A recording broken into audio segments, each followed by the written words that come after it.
Is your water safe to drink? For many New Mexicans, the answer is no.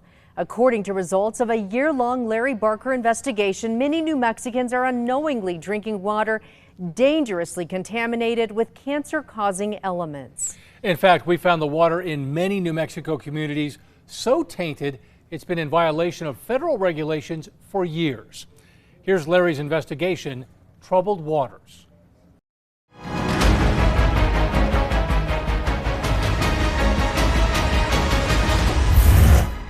What bothers me is that New Mexicans are going with water that doesn't meet federal drinking water standards. It's really scary that there are so many systems that are out of compliance.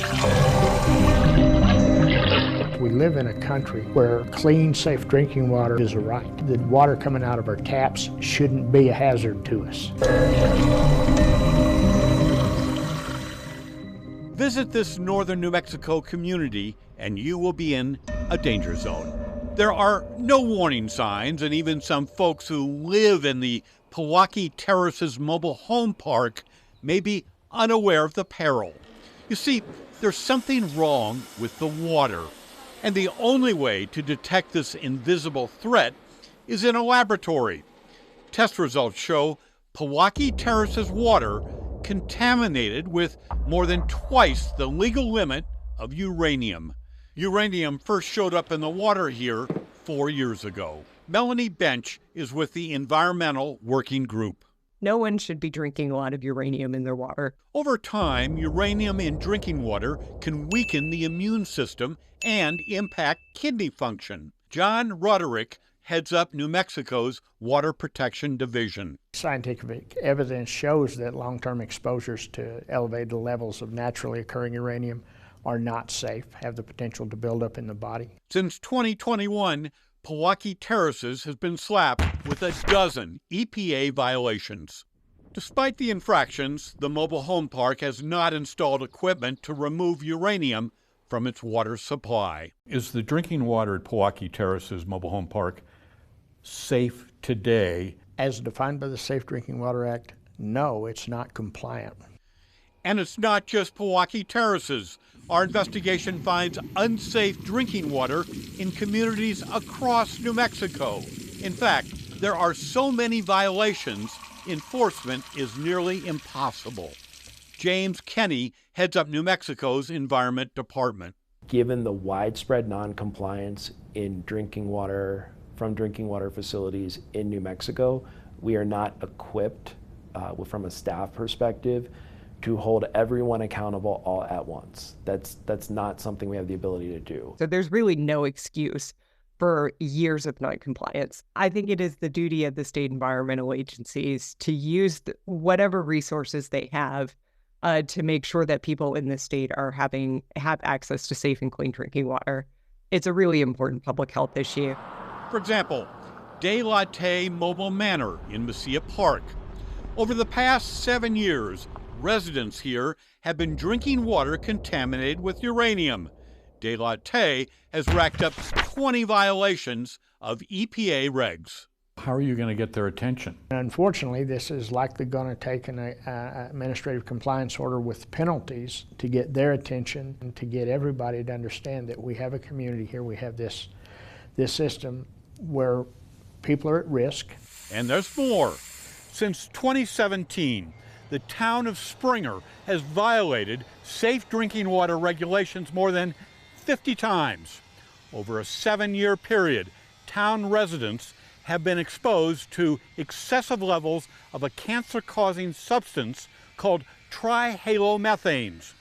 Janet Baldwin is a professor of environmental engineering at Roger Williams University. Trihalomethanes cause cancer. They cause cancer, liver, kidney, lung cancer, central nervous system problems. It is a well-known carcinogen. Trihalomethane, which is a byproduct of the chlorination process, first turned up in Springer's drinking water 20 years ago. Is the town of Springer's water supply, is it safe? It is not safe with regard to meeting the Safe Drinking Water Act requirements. Springer officials say they are trying to correct the violations. However, they say the town's remote location makes it difficult to find qualified personnel with the expertise to bring the water plant into compliance. Since 2011, residents of the Cassandra subdivision near Moriarty have been drinking water laden with high levels of radium, which can lead to blood disorders and cancer. Of the 137 violation notices, how many did Cassandra comply with? To my knowledge, none of them. Can you assure consumers who rely on the Cassandra system that the water they drink is safe? We cannot. Cassandra was fined $12,000 for violating EPA regs. However, the fine remains uncollected and the water system is still out of compliance. It's the same story at Valencia County's El Shaddai subdivision. Despite compiling 71 EPA violations, the water system remains out of compliance. For a dozen years, water from the Camino Real Regional Utility in Sunland Park has been contaminated with arsenic.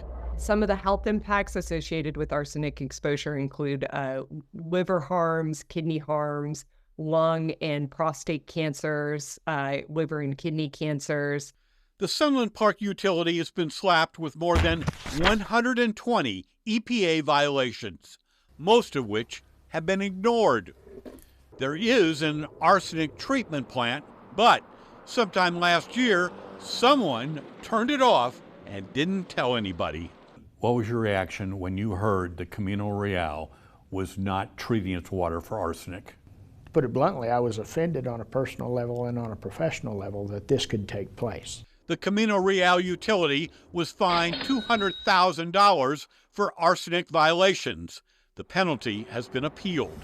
The 6 water systems identified in our investigation have collectively accumulated 413 safe drinking water violations.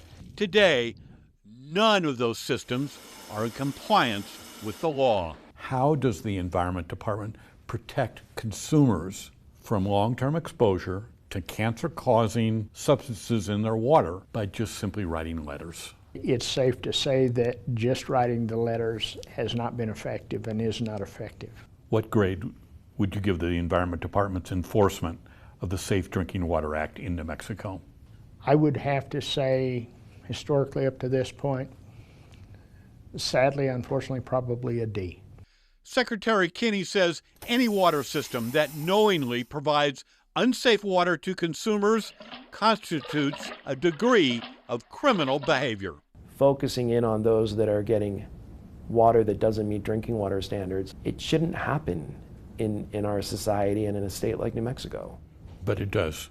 But it absolutely does. Clearly, with years of noncompliance and us issuing notices of violation and even some penalties, not getting a change in behavior, shame on us if we just continue down that same path. Today, do you have the resources to effectively address? No, we don't have the resources in our drinking water program to protect all New Mexicans every day at all times. We don't. Out of 1,100 public water systems in the state, about 40% fail to meet safe drinking water standards. Larry Barker, KRQE, News 13. If you'd like to know if your water complies with Safe Drinking Water Act, go to alwaysonkrqe.com.